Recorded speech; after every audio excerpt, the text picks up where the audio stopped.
Olá, Henrique. Boa noite. Thaís, minha querida. Tudo bem?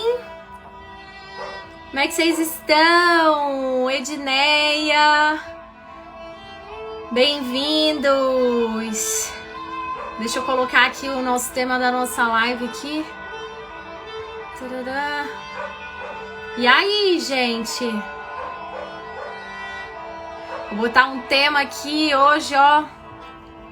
Quem é você na fila do pão?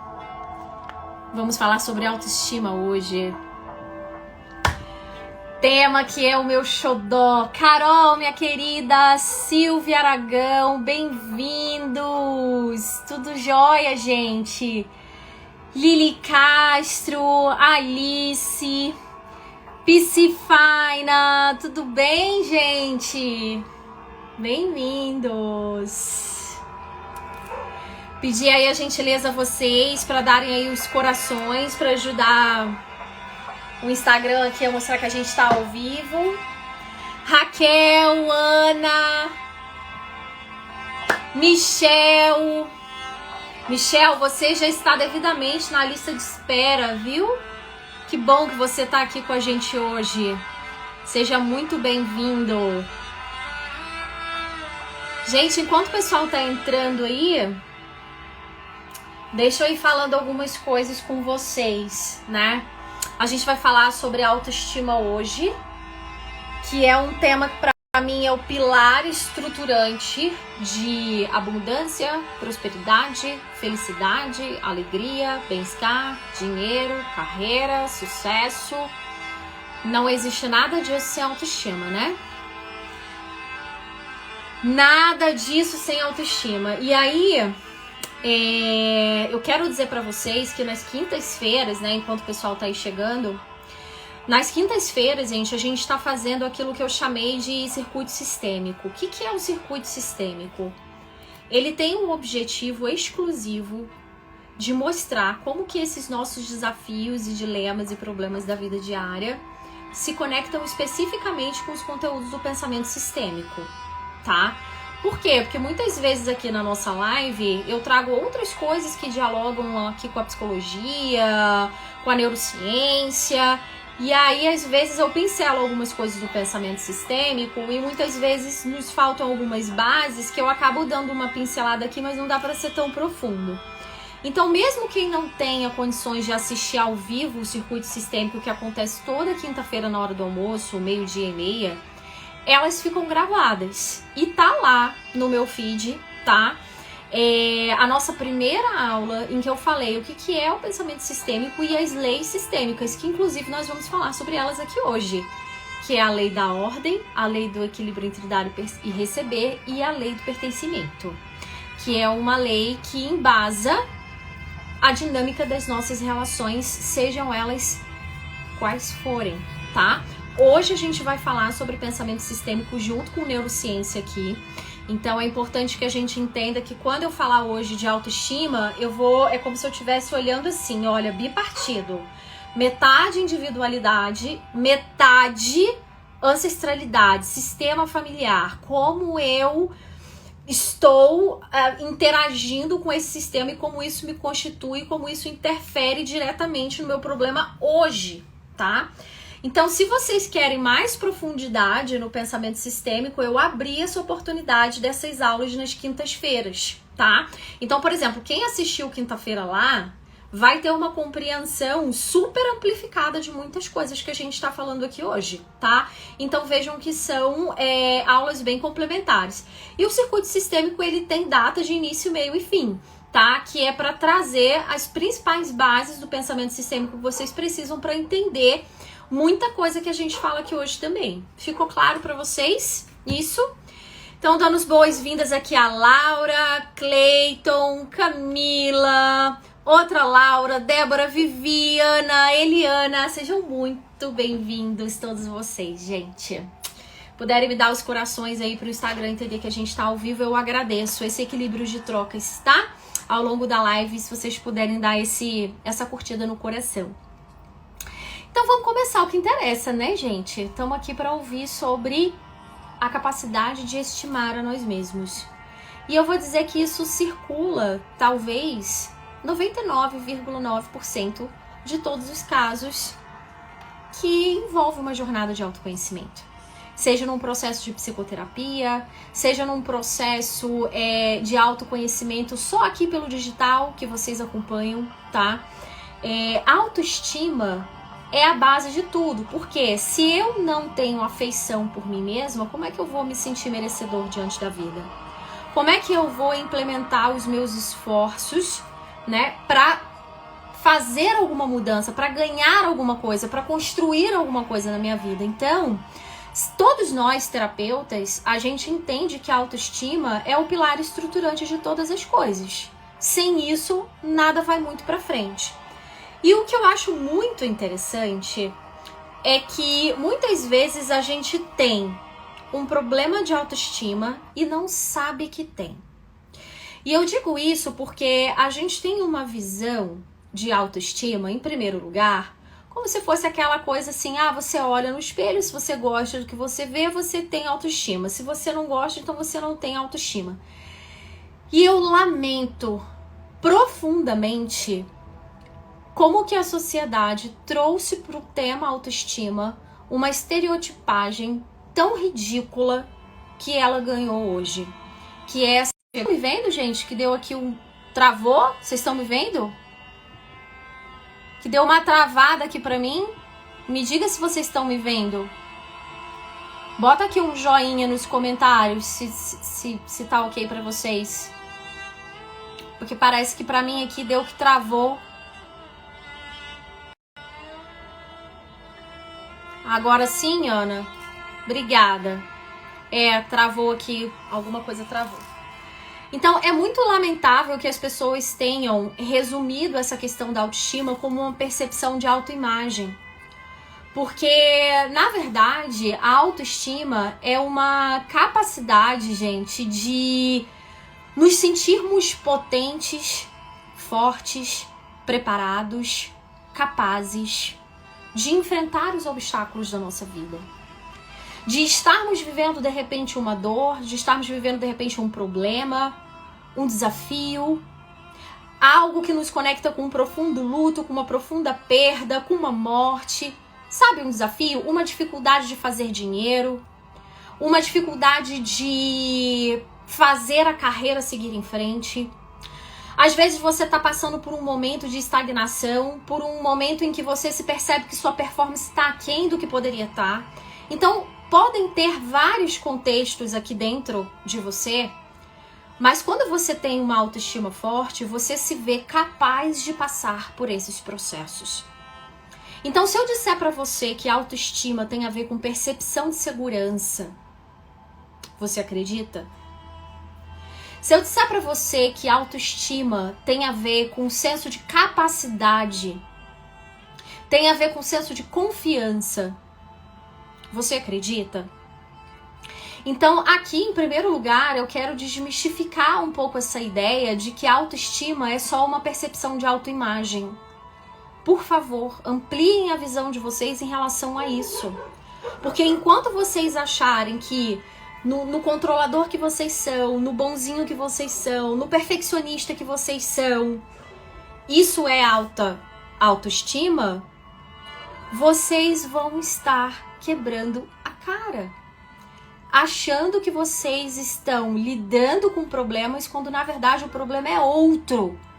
Quando na verdade o problema é a percepção de alto valor que você se dá.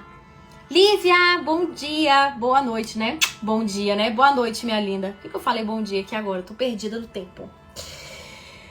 Então, gente, em primeiro lugar, eu acho que é isso que a gente tem que alinhar as expectativas, sabe? De que a autoestima não tem nada a ver com percepção de autoimagem. Entendendo isso, eu quero fazer uma pergunta pra vocês pra gente começar o nosso papo aqui, né?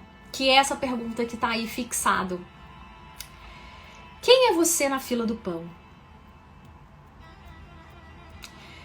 Você é o cara que espera passivamente na fila o pão chegar? Você é o cara que espera na fila, mas espera raivoso, achando que tem que chegar a sua hora logo. Você é a pessoa que faz o pão, ou seja, eu não quero nem esperar pão ser feito, minha gente. Deixa eu ir lá e deixa eu fazer o pão, que é o mesmo minuto, tá tudo certo. Gente, aqui é autoatendimento. Você é a pessoa que organiza a fila do pão. Você é a pessoa que atende todo mundo o tempo inteiro, que vê todas as necessidades de todo mundo. Quem é você na fila do pão? Eu quero que vocês respondam isso. Bota aqui nos comentários. Quem é você na fila do pão? Você é o que atende todo mundo? Você é aquele que só espera o pão? Você é aquele que fura a fila do pão para pegar o pão na surdina sem os outros verem? Você é o cara que não topa esperar o pão. Quem é você na fila do pão? Bota aqui nos comentários. Quem é você na fila do pão? Com quem você mais se identifica? Quem mais está de acordo com a forma como você acredita que você performa no dia a dia? E aí vocês perguntam, Karine, o que essa pergunta tem a ver? Travou? Deixa eu abrir aqui, gente, a porta, que eu não sei se é por causa do meu Wi-Fi. Travou, gente? Voltou? Que saco essa internet hoje. Vamos lá, né? O pessoal não tá querendo que a gente fale de autoestima, gente? Me falem aí, por gentileza. Voltou, né? Tá. Então vamos lá. Firmes e fortes. Então, enquanto vocês entendem quem são vocês na fila do pão, eu quero fazer uma outra pergunta. Se estima é aquele apreço, é aquela percepção de alto valor, é aquela amizade que você tem em você mesmo, é o quanto você se dá valor. Se o ato de estimar-se é isso, a primeira pergunta que eu faço a você é: qual foi a primeira vez que você acredita que você foi estimado? Qual foi a primeira vez que você acredita que você se sentiu com valor? Qual foi a primeira vez que você se sentiu afeiçoado, que alguém demonstrou uma amizade, um carinho, um afeto, um amor? Algumas pessoas, quando eu respondo isso, dizem assim: ai, Karine, eu me senti estimado na minha festa de 15 anos. Me senti ali muito amado com tudo que fizeram pra mim. Algumas pessoas me falam que se sentiu estimado no seu primeiro relacionamento.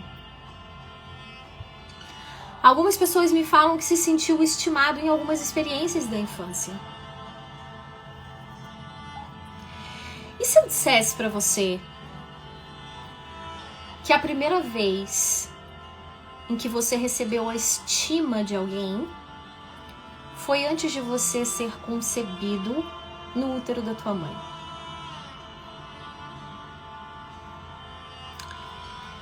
E se eu disser pra você que foi o desejo de que você viesse ao mundo, que foi o primeiro momento em que você recebeu a experiência da estima, o ser estimado, a primeira vez que a energia da estima chegou em você? Ou, se você, Karine, não fui planejada, eu vim de surpresa, vim de supetão. E se eu dissesse então que a primeira vez em que você recebeu a estima foi o quanto a sua mãe te desejou durante a tua gestação? E aí, quando a gente se faz essa pergunta, a gente buga, né?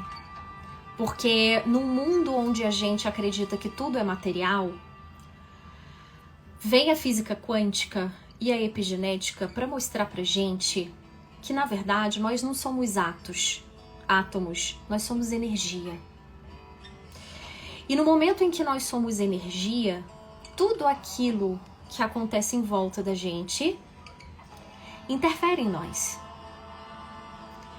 Quando eu tô dentro de um ambiente muito pesado, isso aqui acontece demais comigo, vejo se acontece com vocês. Quando eu tô, às vezes, dentro de um ambiente muito pesado, emocional, vamos para um enterro, pronto, você tá no enterro.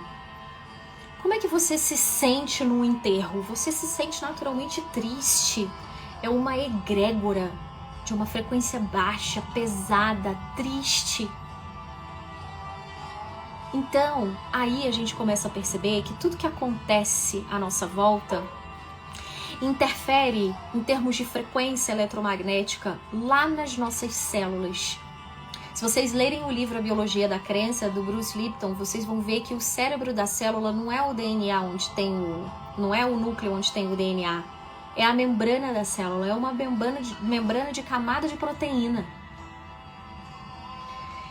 E percebeu-se que essa membrana, que é uma camada de proteína, exerce e sofre influência de tudo aquilo que acontece no ambiente, a ponto de que, a depender da qualidade de crescimento e reprodução das suas células, vai dizer se você tem um câncer, por exemplo.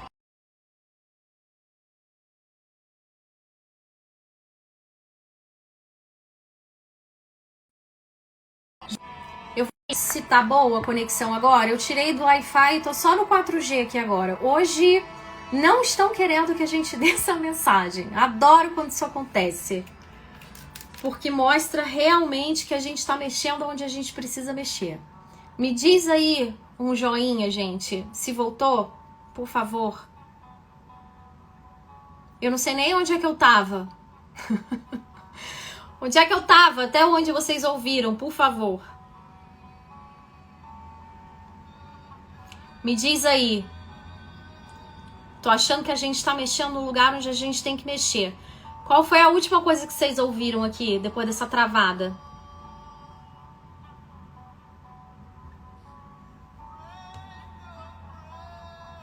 Biologia da Crença. Nossa, vamos lá. Se vocês lerem o livro da Biologia da Crença, do Bruce Lipton, vocês vão ver que tudo que acontece aqui no nosso ambiente interfere na qualidade do nosso nível celular. Inclusive, hoje eu estou fazendo um curso sobre terapia emocional aliada à biofísica, que trabalha terapeuticamente as nossas emoções através de medicações biofrequenciadas. Ou seja, você tem uma raiva, pega a sua raiva, faz todo um trabalho biofísico de anulação dessa raiva e injeta essa raiva no polo negativo em você. Ou seja, você tem raiva positivo, injeta em você um medicamento biofrequenciado com a tua raiva no polo negativado dela, e essas frequências se anulam dentro de você. Para vocês terem uma ideia do nível de trabalho que a psicologia e a biofísica dentro da física quântica já tem feito. Eu e mais algumas pessoas aqui dessa live fazem esse tratamento. E eu, particularmente, posso dizer para vocês como que isso funciona. Então, eu só tô trazendo isso aqui para vocês entenderem que a gente está falando de um mundo que funciona na linguagem de frequência. Frequência eletromagnética, tá? Então, voltando à fita, né? Porque a gente estava falando lá da tua gestação. Se tudo é frequência, eu quero que você volte lá no momento em que o espermatozoide e o óvulo se juntaram para formar você. E eu quero que você entenda e pare para pensar se aquela frequência eletromagnética naquela hora em que essa união estava acontecendo não influencia na energia com a qual você foi formado e estimado. Eu posso dizer um exemplo aqui para vocês. Eu tenho clientes que passaram por processos de autoestima muito difíceis, e a gente vai olhar uma história. Foram pessoas, mães que tentaram abortar, mães que tiveram muita dificuldade de aceitar aquela gestação, tiveram muito medo. Então a gente precisa começar a compreender que à medida em que o buraco é bem mais embaixo, nem tudo é sobre a tua própria individualidade. Nem tudo é sobre apenas os pensamentos que você sustenta hoje. Nem tudo é sobre apenas os comportamentos que você aprendeu dentro de algum lugar, seja dentro do teu sistema familiar, seja dentro da escola, e assim vai. O que eu quero mostrar aqui pra vocês? Que quando a gente fala de autoestima e a gente remonta a primeira experiência em que nós fomos estimados, o registro energético dessa primeira experiência de estima cria um imprint em você. Eu quero que você saiba disso. Talvez você não sabia que você precisava saber disso. E por isso, muitas vezes, as pessoas chegam num processo de terapia e falam: Karine, eu passei uma vida inteira tentando fazer diferente, pensar diferente, me sentir diferente e é muito difícil pra mim. E aí seria muito limitado eu querer achar que somente com um treino cognitivo de programação neurolinguística eu te levaria para o lugar onde você vai se estimar da forma mais plena possível. Tem muita coisa envolvida, eu quero que vocês saibam disso. E é por isso que eu defendo tanto aqui no meu trabalho que a gente precisa de uma visão integrada do ser humano.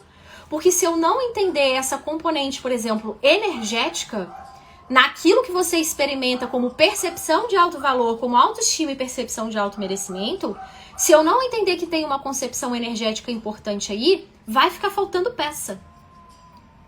Então aqui é uma live para fazer semear em vocês algumas reflexões e alguns pensamentos que aparentemente parecem um pouco fora da caixa, mas que tem tudo a ver com vocês. Tem tudo a ver com a história. E mais ainda, não só com a experiência que vocês viveram energética da primeira estima que vocês receberam, mas muito mais importante, o que vocês aprenderam com essa estima. Ou seja, como eu fui estimado pela primeira vez e por quem eu fui estimado. Eu preciso ter sido estimado por uma mãe e por um pai, porque a minha totalidade vem deles. Então, a forma como a minha mãe concebe em energia, em emoção, em pensamento, a minha gestação influencia na minha percepção de alto valor. E eu vou dizer que dentro dos processos de hipnoterapia, que são os processos de hipnose clínica, né, que eu já pude presenciar, não são poucas as histórias de pessoas que remontam seus traumas infantis, suas percepções de alto valor numa memória intrauterina, onde vão lá e experimentam o mesmo medo que a mãe sentiu, onde conseguem se lembrar da sensação de tristeza ou de frustração da mãe durante o processo gestacional. Isso a gente vê com a hipnoterapia. E são processos de memórias emocionais tão subconscientes aí em você que sozinho você não consegue. E aí, às vezes, a gente vem para um processo de terapia e trabalha no cabeção, no racional, no cognitivo, um monte de coisa. E a sensação é de que, por mais que você faça terapia, parece que a coisa não evolui. Mas por quê? Porque tem na base memórias subconscientes que remontam a muitos, mas uma memória muito profunda. Eu tenho uma cliente, né? Eu até pedi autorização dela para trazer aqui para vocês esse caso, e ela me autorizou. Eu tenho uma cliente que ela vivia um caso de alopécia, né? Que é a queda do cabelo, né?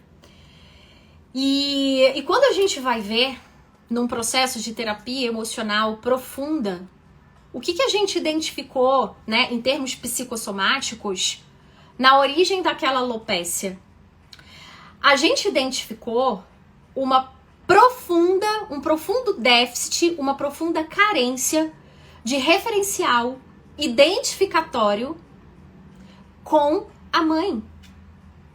Aquilo que Freud fala lá dos processos de fase oral, da fase do desenvolvimento infantil, lá onde você tem o desejo pelas vias orais, lá onde você faz a sucção, né, do peito da mãe e através da suavidade desse toque você tem uma percepção profunda sensorial de que você é amado, de que você é acolhido e de que você é aceito.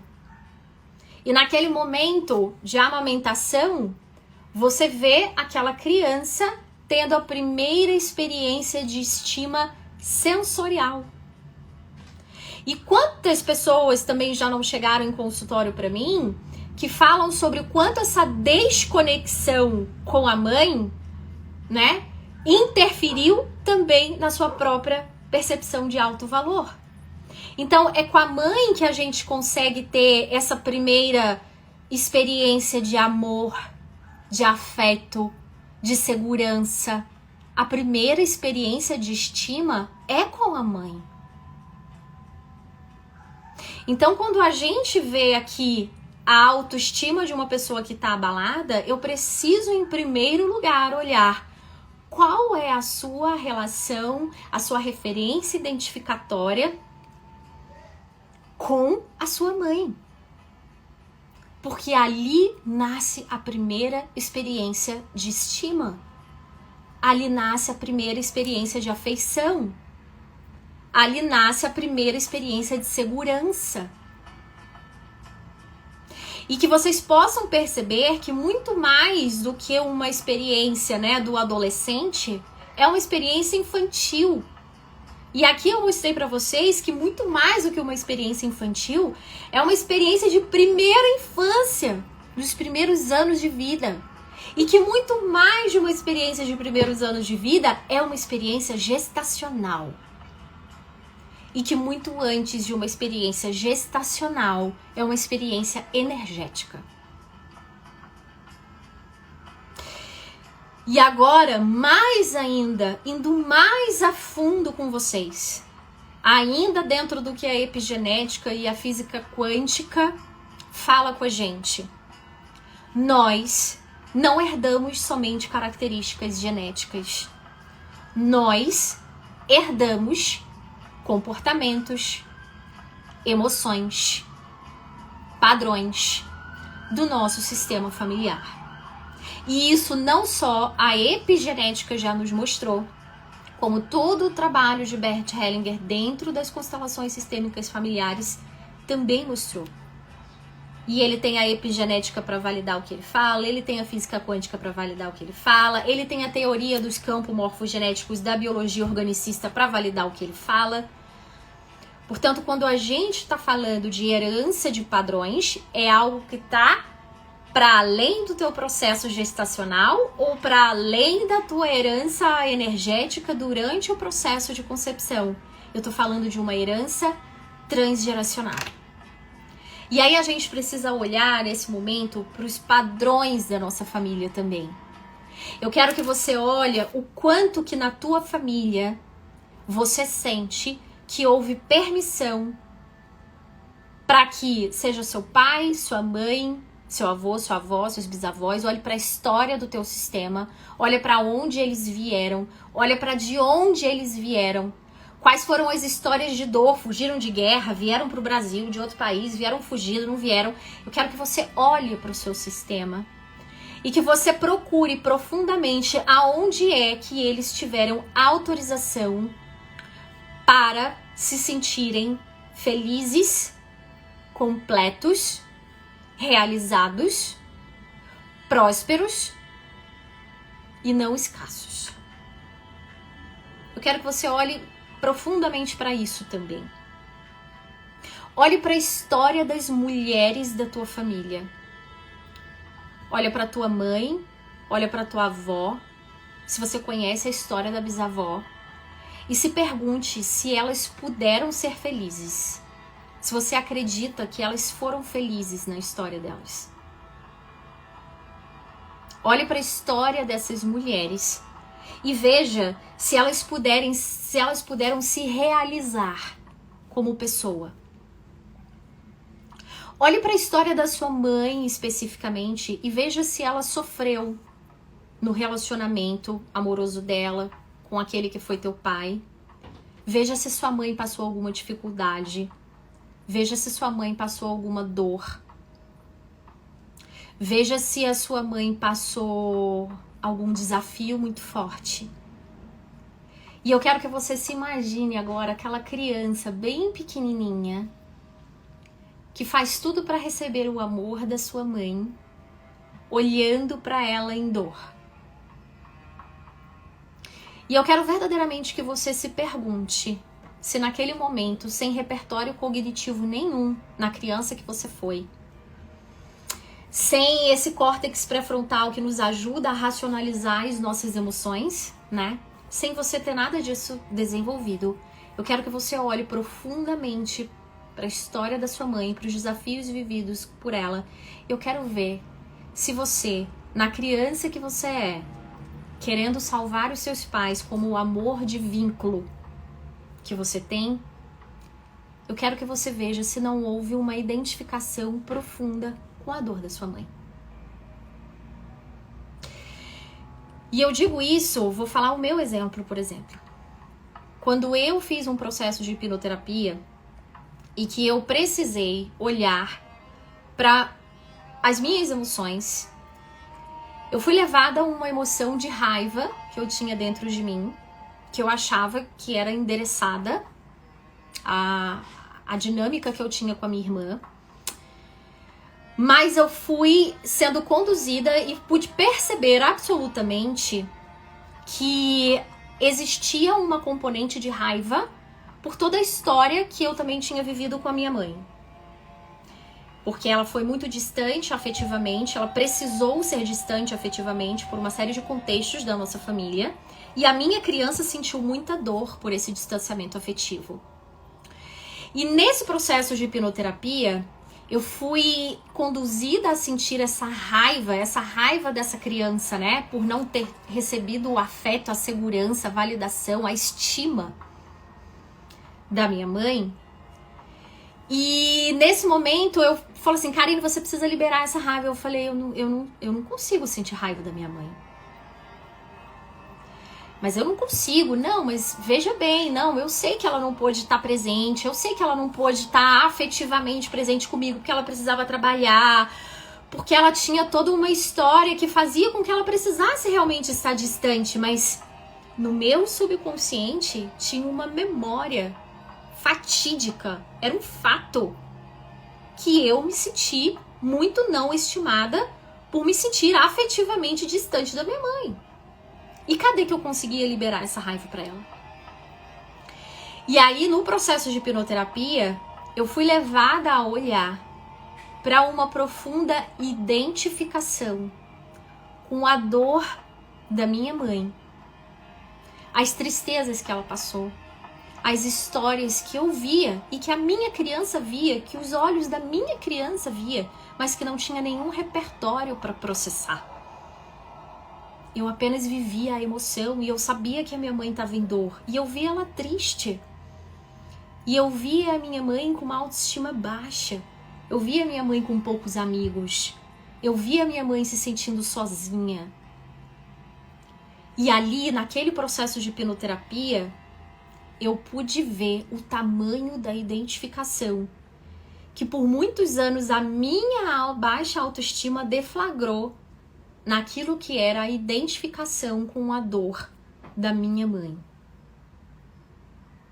Então era como se eu não conseguisse me olhar com alto merecimento, era como se eu não conseguisse me olhar com uma percepção de alto valor, porque por muito tempo eu estava identificada com aquela tristeza que era da minha mãe. E isso, gente, não tem como a gente identificar num processo que não nos leve a olhar naquilo que é subconsciente em nós. Por isso, quando a gente fala de autoestima, não é qualquer curso na internet que vai mexer. Não é qualquer livro de autoajuda que vai mexer. Vocês estão entendendo a profundidade da coisa? A gente está falando de memórias profundas, energéticas, subconscientes.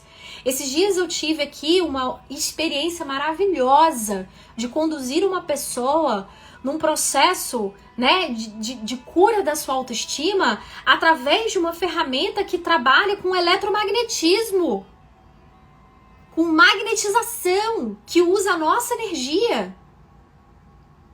Isso é muito profundo. Então, quando a gente fala de autoestima, não resumam isso a uma percepção só do que você olha no espelho. É profundo você olhar para a história da tua família, da tua relação com a tua mãe, especificamente. E se quando você olha com a história da tua mãe, você encontra crítica, julgamento, dor, ou ainda que seja um amor profundo, como eu olhava para minha mãe, mas seja um amor profundo que conecte com uma tristeza, tem coisa ali e precisa ser olhada. Seja através de uma constelação sistêmica, seja através de um processo de hipnoterapia, seja através de um processo psicoterapêutico, seja através de uma terapia emocional com medicação biofrequenciada, mas tem que olhar integrado, energético, mental, emocional, físico. Tem que olhar.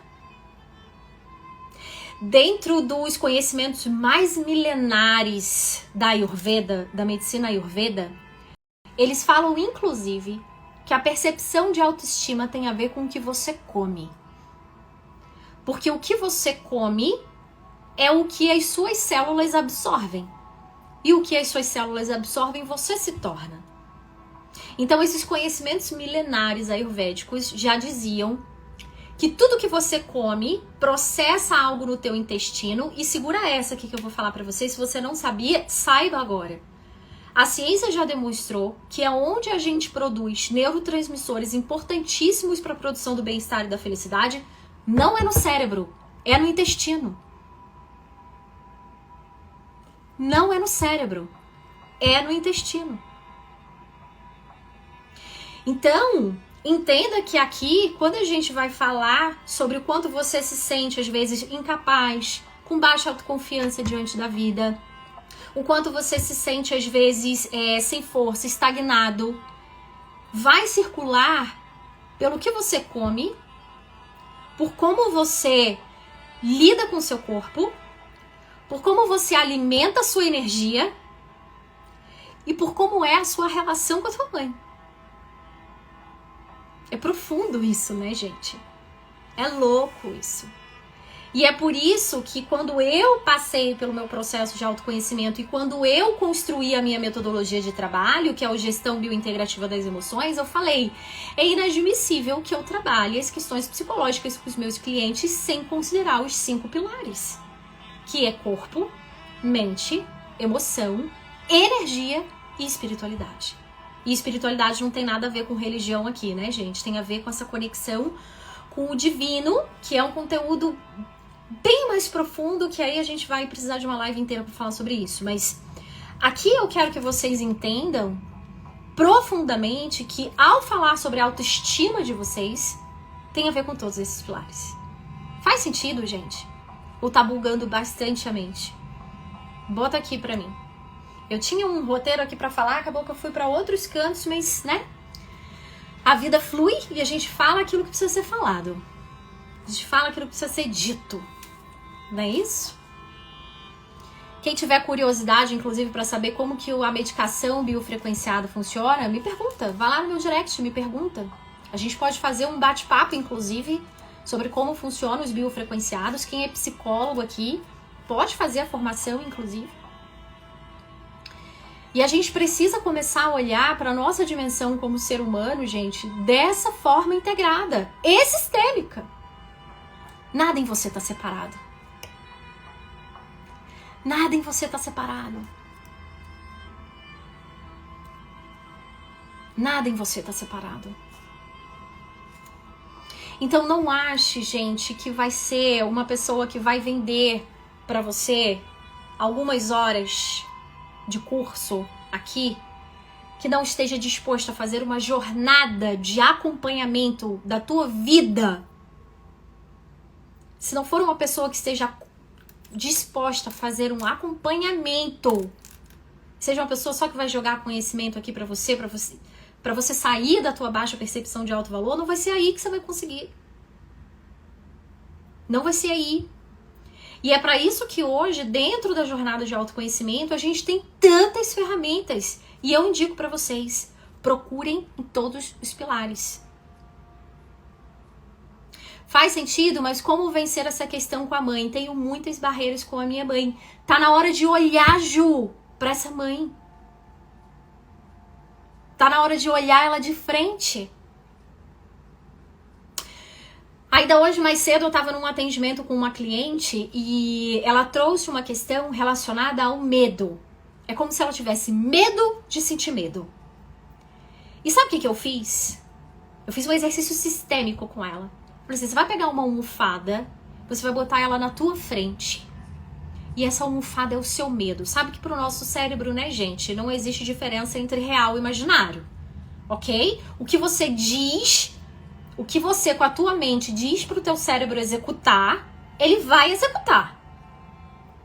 É por isso que quanto mais você afirma que você tem baixa autoestima, mais ele executa isso, né? É o comando que você dá. Mas enfim, falando aqui, eu peguei essa cliente e falei, olha, pega essa almofada, bota na tua frente e essa almofada é o seu medo. E eu quero que você olhe para esse medo agora. Olhe para ele. Olha para o seu medo e diz para ele, eu vejo você. Eu vejo você. Porque muitas vezes, gente, a gente vai naquilo que o nosso cérebro quer enquanto programação natural, que é, eu quero o prazer o mais rápido e eu não posso viver a dor. Então a gente vai evitar entrar em contato com a dor. Só que quanto mais a gente evita entrar em contato com a dor, mais aquilo fica debaixo do tapete doendo em você e aí você não resolve.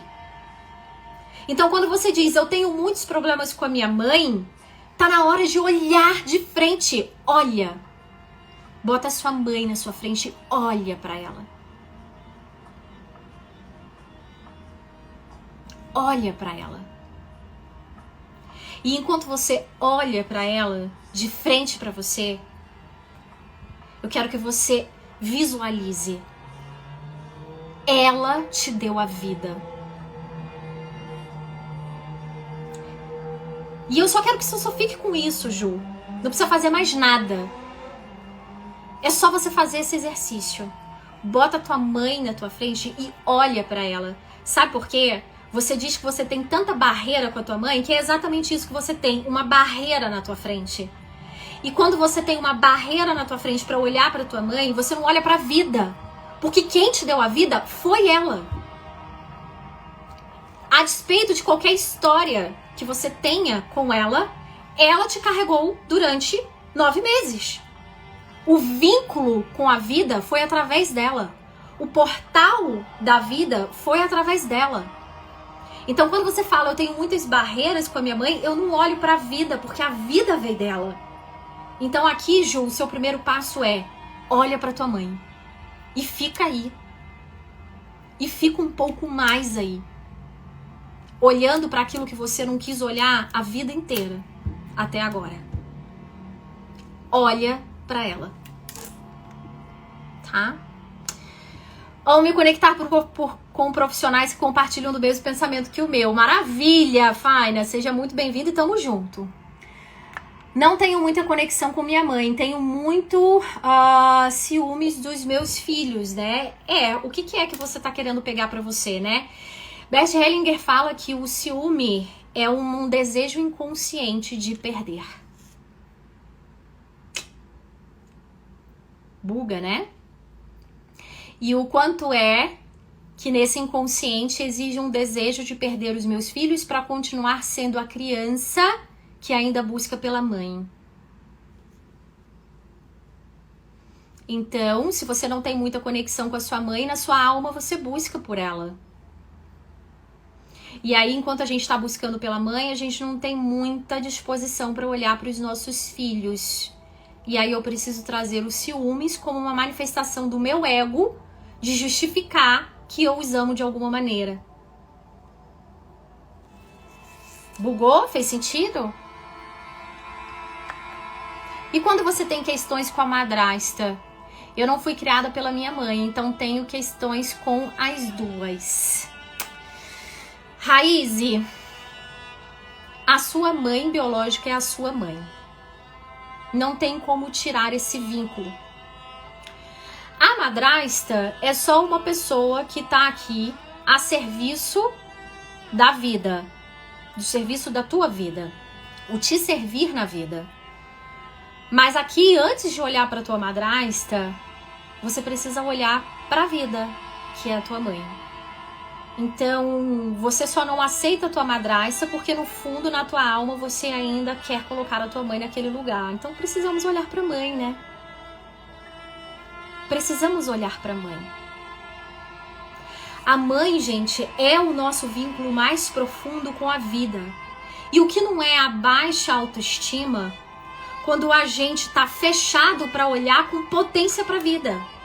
Se eu não me acho merecedor, se eu não me acho confiante, se eu não me acho capaz, eu não tenho energia para fazer dinheiro. Eu não tenho energia para ter um relacionamento amoroso saudável. Eu não tenho energia para fazer prosperar os meus movimentos de carreira, de profissional. Então, na verdade, a autoestima só está a serviço o quê? De conexão com o menos da vida. Então, a minha relação amorosa, a minha relação afetiva, a minha relação profissional, a minha relação financeira vai estar toda cagada. De alguma forma, se eu tenho uma baixa autoestima. A baixa autoestima não é um comportamento, é um sintoma. E como sintoma, é preciso olhar para os efeitos que ele te causa e não para o sintoma em si. E aqui, gente, é importante vocês entenderem que todos vocês que estão dizendo aqui que tem questões com a mãe, existe algo profundo que talvez vocês não saibam que existe, que é um amor de vínculo. E no amor de vínculo só existe amor. Ainda que seja um amor cego, mas é amor. Eu vou ler um trecho para vocês de Bert Hellinger. Esse livro aqui. Eu quero ler para vocês até onde vai esse amor de vínculo, para que vocês entendam bem onde é que vocês estão pisando. Bert Hellinger diz assim nesse livro dele, A Cura, tá? Ele diz assim: pertencer à nossa família é a nossa necessidade básica. Esse vínculo é o nosso desejo mais profundo. A necessidade de pertencer a ela vai além até mesmo da nossa necessidade de sobreviver. Isso significa que estamos dispostos a sacrificar e entregar nossa vida pela necessidade de pertencer a ela. Ao reconhecer as consequências abrangentes dessa necessidade, compreendemos que, devido a esse desejo pelo vínculo, estamos dispostos a ficar doentes e deficientes, morrer de forma estranha ou até mesmo tirar a própria vida no lugar de outros membros da família.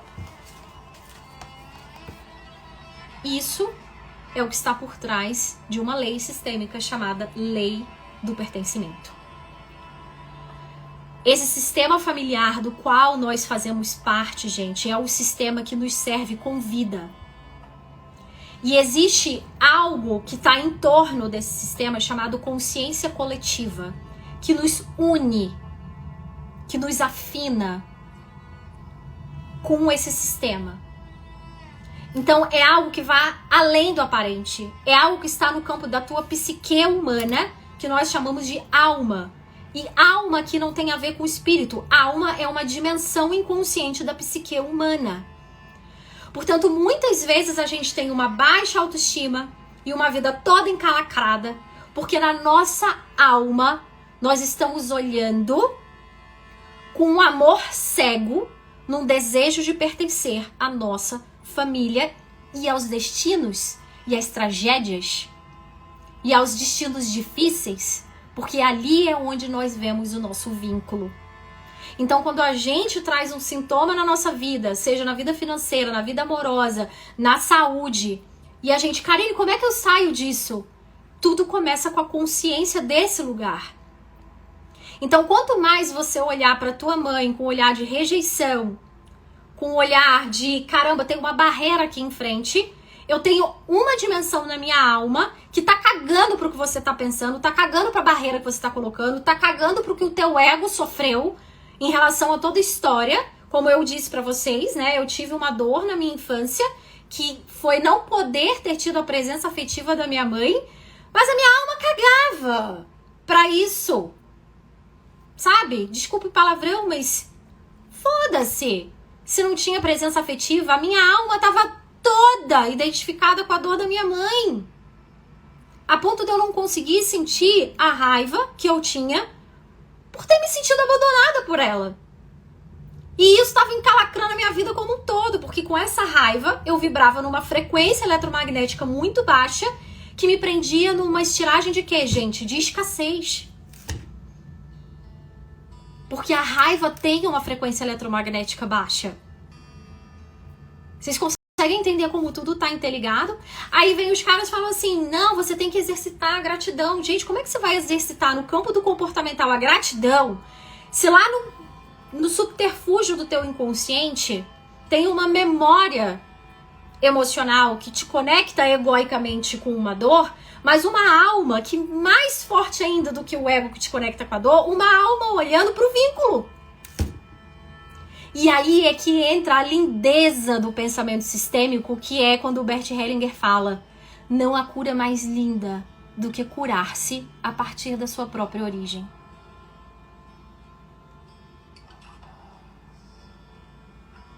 Não há cura mais bela do que poder curar-se a partir da própria origem.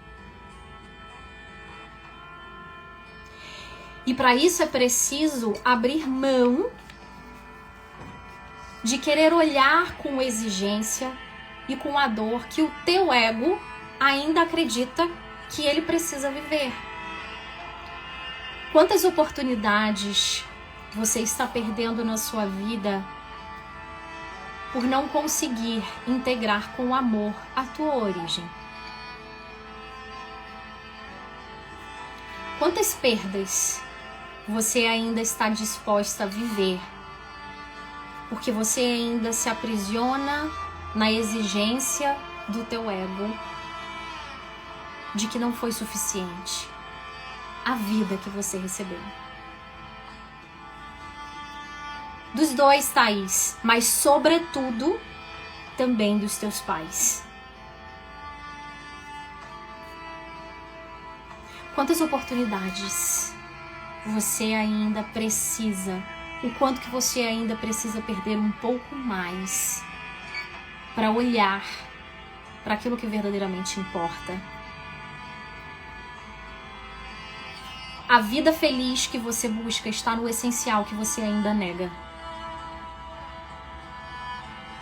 E o que não é o essencial, se não olhar para aquilo que é original em você. Original. Assim como uma árvore só se sustenta no meio da tempestade quando tem raízes fortes.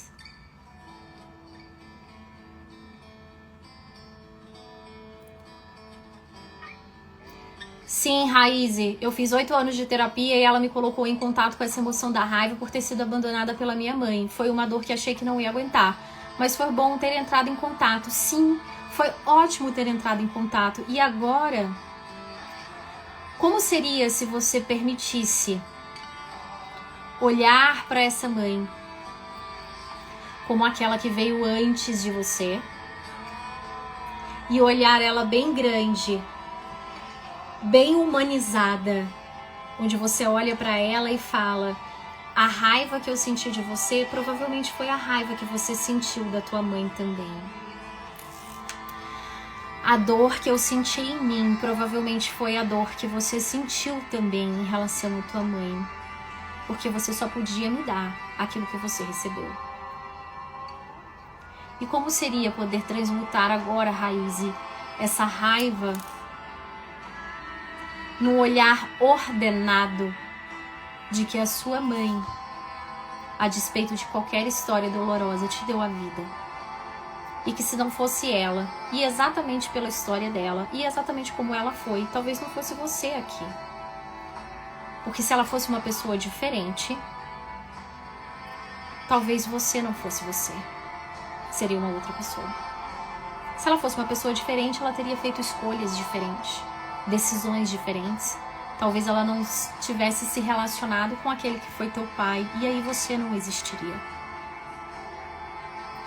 Quando Bert Hellinger fala sobre a cura a partir da sua própria origem, é isso, gente. É preciso abrir mão das exigências da criança para assumir no adulto a vida que segue em você. E o quanto que vivendo essa raiva raiz e você não reproduziu exatamente a projeção da raiva da sua mãe como uma herança transgeracional. Porque na raiva você permaneceu no menos da sua vida. E o quanto que isso não foi o padrão da tua família também.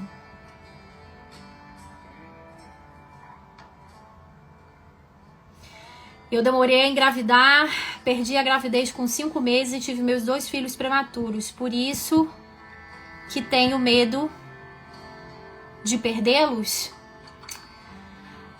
Armarinho Bonfa, eu vou te dizer uma coisa.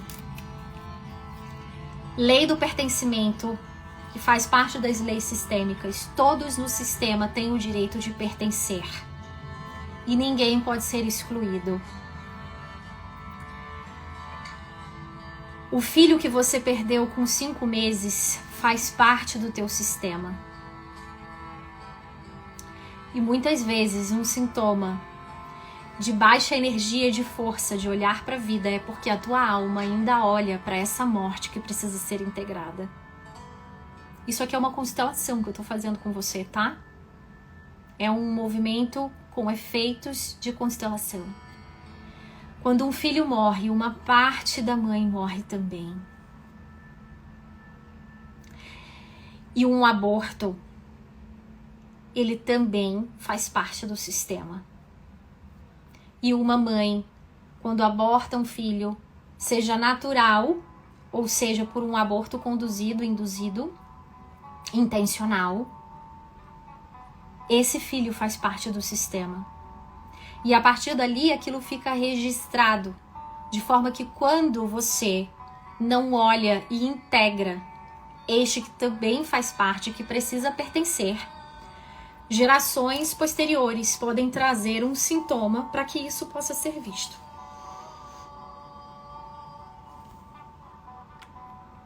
Portanto, gente, quando a gente fala de sistemas familiares, são coisas muito profundas. E que até pode ser que você tenha medo de perdê-los, sim, porque existe um registro de morte, existe um registro de perda. Mas muito mais do que isso, tem 2 coisas aqui que nessa live eu deixo para você. Olhe para sua mãe e olhe para o filho que não nasceu. E diga, eu vejo você. Eu vejo você.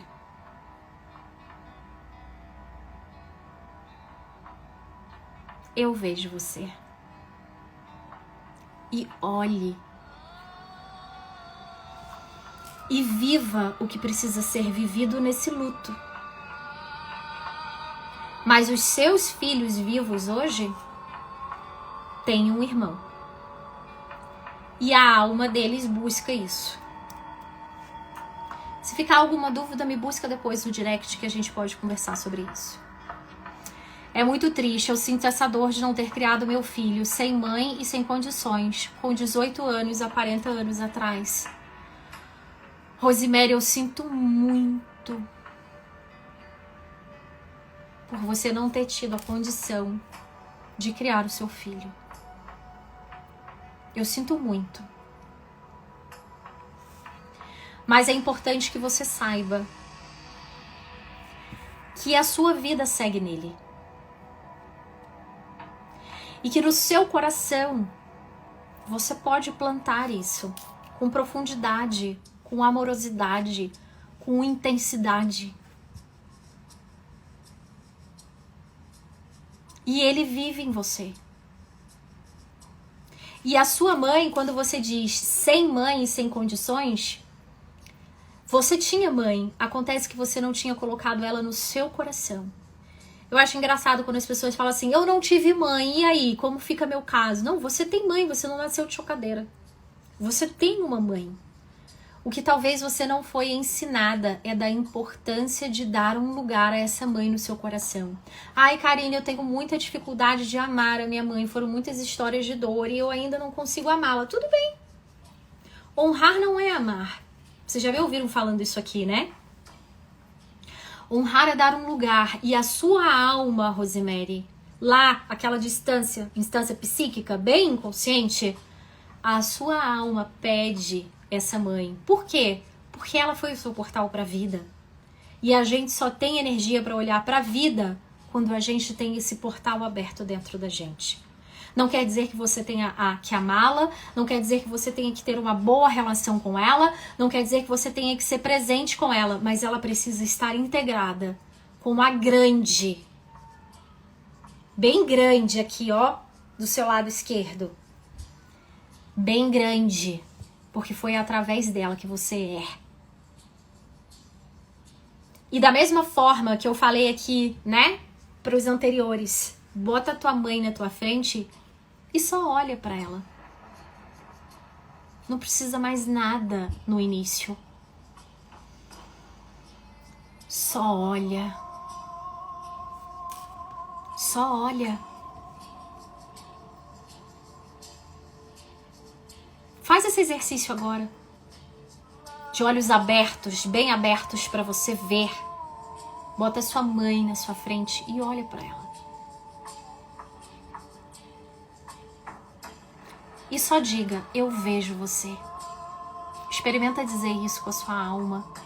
E eu boto minha mão no fogo se você não vai sentir que você tem mãe. Literalmente, boto minha mão no fogo. Porque eu sei o poder disso.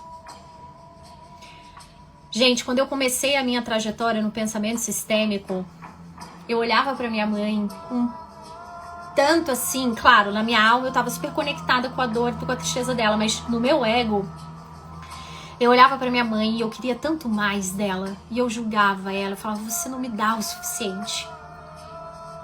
Sabe? Eu olhava pra minha mãe, assim, eu gostava dela, eu tinha uma boa relação, mas tinha alguma coisa ali dentro de mim que sempre falava assim, gente, a minha mãe não me entende, ela nunca me apoia. Eu converso as coisas com a minha mãe e eu nunca tenho o apoio dela, minha mãe tá sempre negativa, olhando pra vida de forma negativa. Eu olhava assim pra minha mãe. E na primeira vez que eu olhei pra minha mãe bem de frente e eu disse, eu vejo você...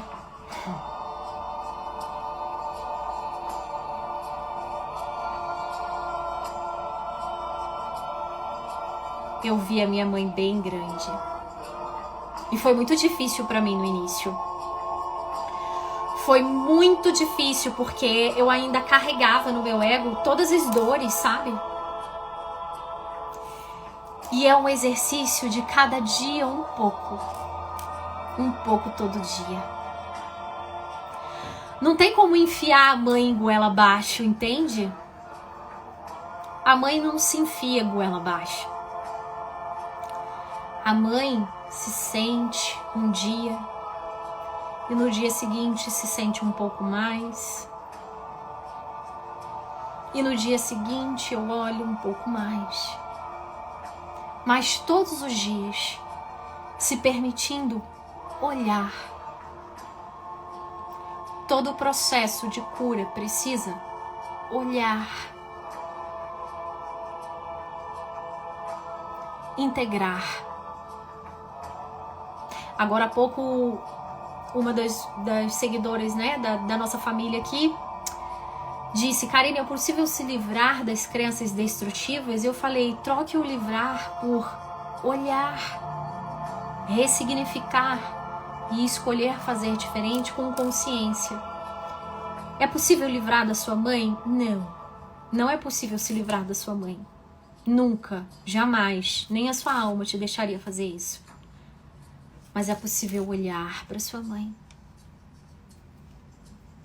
e deixar isso operar um pouquinho mais.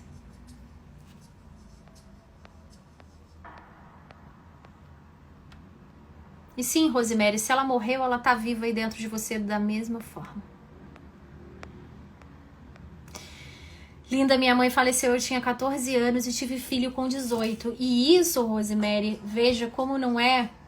Isso é o que a gente chama no pensamento sistêmico de movimento interrompido para a mãe. Sempre que uma criança ou um adolescente que ainda está na fase, né, de formação da tua personalidade tem uma perda por morte da mãe, a gente fala que é um movimento interrompido para a mãe. E o movimento interrompido para a mãe tem, psicologicamente, algumas consequências. Principalmente quando a gente fala dessa força de movimento para a vida.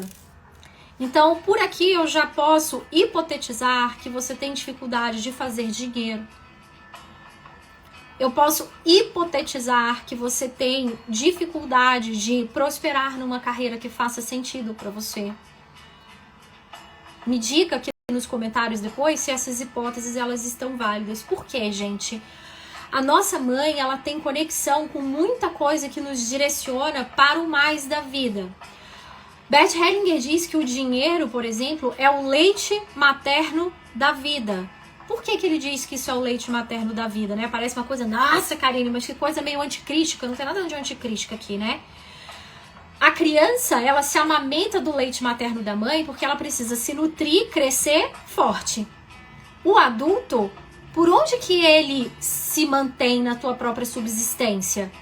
Para onde ele compra o seu alimento? Através do dinheiro. E por onde que ele se vê com capacidade de servir cada vez mais e melhor as pessoas? À medida em que ele tem dinheiro para investir em si mesmo e entregar mais. É como, por exemplo, eu recebo dos meus clientes uma remuneração, um valor de troca pelo meu trabalho. Eu pego esse dinheiro que eu ganho, reinvisto em mim através de mais conhecimentos, através de mais cursos e devolvo isso para vocês através do quê? De um servir melhor. Então vocês estão vendo aqui uma psicóloga falando de pensamento sistêmico, por quê? Porque eu fiz uma formação em constelação sistêmica, eu melhorei a minha entrega para você. Então veja que o dinheiro está a serviço da vida. Então quando a gente não tem a conexão com aquilo que foi o nosso portal da vida e que foi aquele leite materno pra gente, nós temos dificuldades de usar o leite materno da vida. É uma conexão com a vida, porque o dinheiro, gente, serve a vida. O dinheiro está a serviço de fazer você viver mais e melhor. E quantas pessoas com uma baixa autoestima não têm dificuldade de se sentir merecedor do próprio dinheiro? Dificuldade de fazer dinheiro, dificuldade de prosperar. Então veja que autoestima e dinheiro são coisas que andam juntas. E andam juntas muito correlacionado com essa energia o quê? Maternal, que materna a vida, que gesta a vida, que nutre a vida. Vocês entendem isso? Estou me fazendo entender?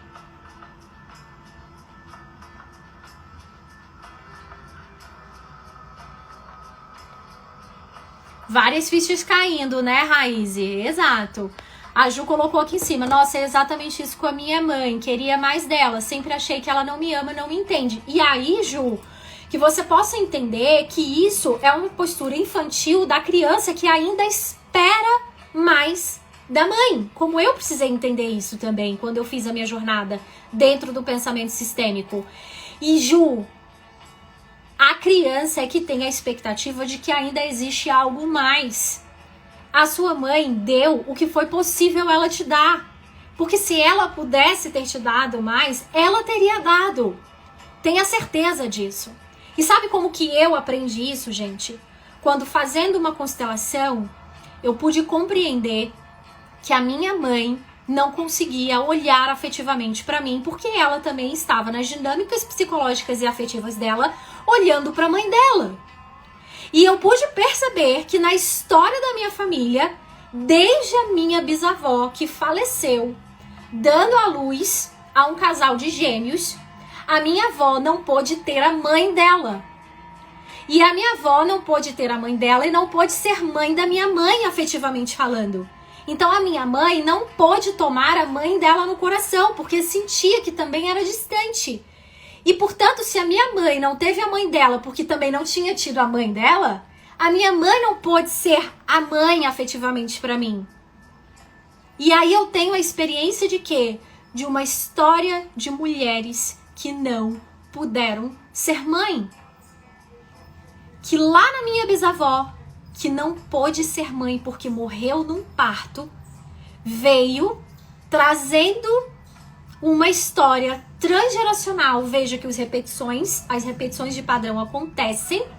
E essa foi a forma dessas mulheres se sentirem vinculadas e pertencentes a essa família, que é, assim como a Bisa não pôde ser mãe, nós também não poderemos. Só que ninguém morreu, então eu não posso estar o quê? Disponível para a maternidade.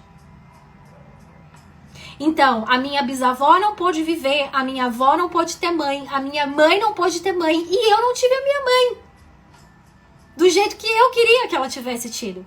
Só que isso faz com que eu não tivesse a minha mãe? Claro que não. A minha mãe era aquela mãe. Era ela, com a história dela, com as características dela. Quando eu pude entender isso, gente, isso me trouxe uma clareza. E foi a constelação sistêmica familiar que me trouxe essa clareza, que me permitiu olhar para minha autoestima de uma forma e de um lugar totalmente diferente. Entende? Faz sentido isso para vocês, gente? Isso é pensamento sistêmico aqui na prática sendo falado para vocês.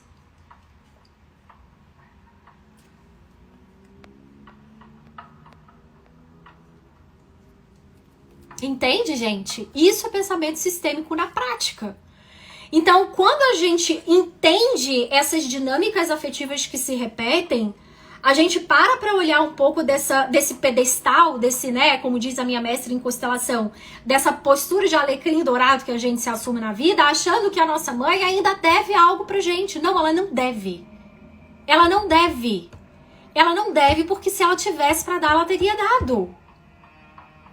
E aí, no momento que isso descortina na nossa frente, a gente consegue botar a nossa mãe na nossa frente e dizer: eu vejo você. Como eu fiz também. Coloquei a minha mãe em vários exercícios sistêmicos na minha frente e pude dizer: mãe, eu sinto muito pela tua dor. Eu sinto muito pela tua história. Eu sinto muito por você até hoje buscar a sua mãe. Por você até hoje viver a dor de não poder ter os olhos dela afetivos sobre você.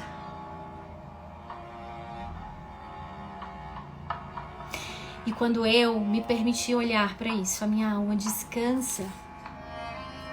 Porque daí eu consigo sair da criança que exige e entro no adulto que pode se suprir, que pode entender que foi suficiente. Porque ela poderia nem ter querido prosseguir com a vida, a minha vida, mas ela prosseguiu. Ela disse sim pra mim. Ela disse sim pra mim. Então, gente, que nós saibamos olhar para a nossa capacidade de nos estimar como a capacidade que nós estimamos a vida. E a gente só tem a estima da vida quando nós podemos estimar quem nos deu a vida. Sim, Edneia, o orgulho fala mais alto às vezes, mas para você fazer um pouco mais de trabalho com esse orgulho, olha para sua mãe. Começa por aí. Pega essa reflexão que eu trouxe aqui nessa aula hoje e deixa isso reverberar um pouco mais no seu coração, fica um pouco mais. E eu te aconselho fortemente, Edneia, que você leia esse livro aqui. Onde Estão as Moedas? É um livrinho fininho. Em uma tarde, em 2 horas você lê. Ele tem 59 páginas.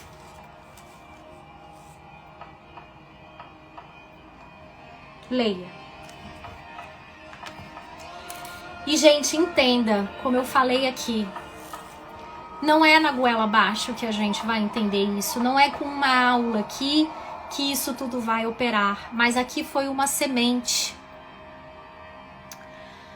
para que você possa deixar isso semear, sabe? Semear, como é que a gente semeia uma semente? A gente bota na terra e a gente rega todos os dias. Como é que a gente rega isso? Vem aqui, ouve esses conhecimentos, vai lá na aula de quinta-feira, no circuito sistêmico, vem nas lives de toda segunda, 19 e 29, vai acompanhando aqui o conteúdo que é gratuito, sabe? Vai regando todos os dias e vai deixando isso operar aí dentro de você. E vai deixando, sabe? Se precisar, pegue uma almofada e bote assim na sua frente e diga assim: você é a minha mãe. E só olhe. Não tô nem pedindo pra você fazer uma reverência dela como aquela grande que te deu a vida. Não ainda. Só olha. Gente, deixa eu dizer uma coisa pra vocês. As grandes curas acontecem no silêncio. As grandes curas acontecem num movimento que é leve. Então, quem sou eu para querer enfiar a goela abaixo vocês aqui? Um assunto. Então, não, só olhe. Comece aí, dando um lugar, olhando.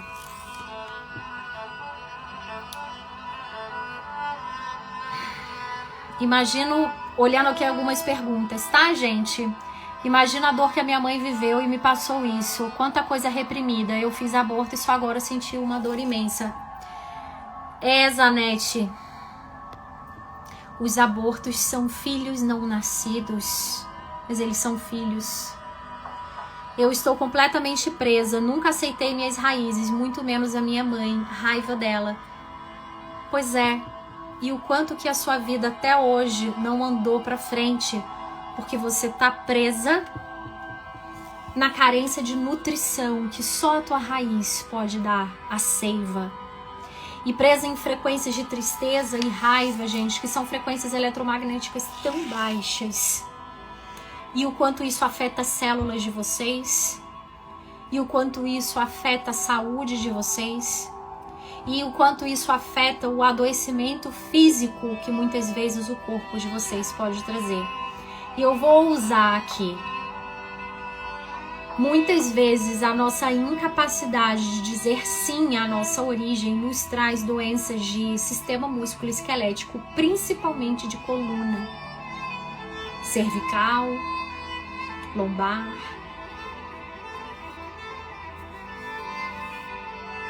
Olhar para a mãe é olhar para a vida. E olhar para a vida é um estimar-se, um se sentir merecedor. Ok, gente? Alguém tem alguma dúvida? Quer me trazer alguma coisa? Quer me perguntar alguma coisa? Fez sentido para vocês? Falou em algum lugar aí no coração? Comentem aqui pra mim, pra eu não ficar sozinha aqui, né? Gostei muito que vocês puderam participar hoje, assim que eu gosto. As lives participativas, gente. Live tem que ser participativa. Me digam aqui nos comentários, fez sentido? E aí, enquanto vocês vão comentando, gente, eu quero fazer um pedido pra vocês. Como um equilíbrio de trocas, né? Como eu aprendi do equilíbrio entre dar e receber, como uma lei sistêmica. As leis de troca, elas precisam existir, não é isso? Então, que vocês possam levar um comentário. Eu vou deixar essa live gravada e que vocês possam fazer um comentário lá nessa live sobre o principal diamante, um principal insight que vocês tenham tirado, um aprendizado, algo que vocês vão levar para vocês, algo que tenha transformado vocês, tá? Que vocês possam deixar lá a sementinha de vocês também. E me ajudarem a compartilhar as nossas lives de segunda-feira. Então, comentem com os familiares, com os amigos, com quem vocês querem que façam essa trilha com vocês. para que estejam aqui, para que a gente possa trazer mais clareza para as pessoas, de entender que nem tudo aquilo que a gente acha que é básico e superficial não é tão básico assim. Tem uma frase que eu gosto muito que é: nem tudo no autoconhecimento é óbvio, porque se fosse óbvio, você já teria resolvido. E quantas vezes você bateu cabeça, seja com outras terapias, com outros cursos, com outros livros, querendo respostas, e você teve a sensação de que você não saiu do lugar. E às vezes a gente não sai do lugar, gente, porque a gente estava olhando para a direção errada. A nossa felicidade está no essencial que você ainda nega. A sua felicidade está no essencial que você ainda nega. É preciso entender para onde a sua alma olha. Para onde essa dimensão inconsciente tão profunda olha. E é para lá que a direção do olhar é certa. E muitas vezes vocês não conseguiram resolver porque vocês estavam olhando na direção errada. E se eu puder trazer um pouquinho mais de clareza para que vocês olhem para a direção certa, já terá valido a pena todo o meu trabalho aqui. Tá? Ana, live maravilhosa, total, fez muito sentido. Gratidão, gente. Que bom que fez sentido, que bom que chegou no coração de vocês. Um beijo gigante no coração de cada um de vocês. Muito obrigada pelo tempo de vocês, tá bom?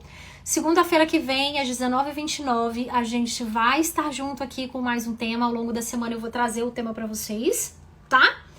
E a gente se vê então. Qualquer dúvida que vocês tiverem, eu estou disponível lá no direct, tá? Vocês podem me mandar por lá. E, gente, aproveitem, último recado. Aproveitem as caixinhas que eu deixo pra vocês de consulta grátis lá nos stories, tá? Por que as caixinhas são importantes, gente? Porque às vezes por ali vocês me trazem um tema para uma live, vocês me trazem um conteúdo que de repente eu posso aprimorar para vocês, vocês têm uma resposta que eventualmente vocês, né, não tinham pensado, vocês têm a minha ajuda para dar uma resposta um pouco mais fora da caixinha para vocês pensarem naquilo que de repente vocês ainda não tinham olhado. Então, quando vocês respondem lá sobre as dores e as dificuldades de vocês, é o quanto que vocês se ajudam para eu produzir conteúdo de valor para vocês, tá? Então, participem das caixinhas, porque tá lá toda semana para vocês, tá bom? Beijo gigante no coração de vocês, fiquem bem e boa semana. Tchau, gente!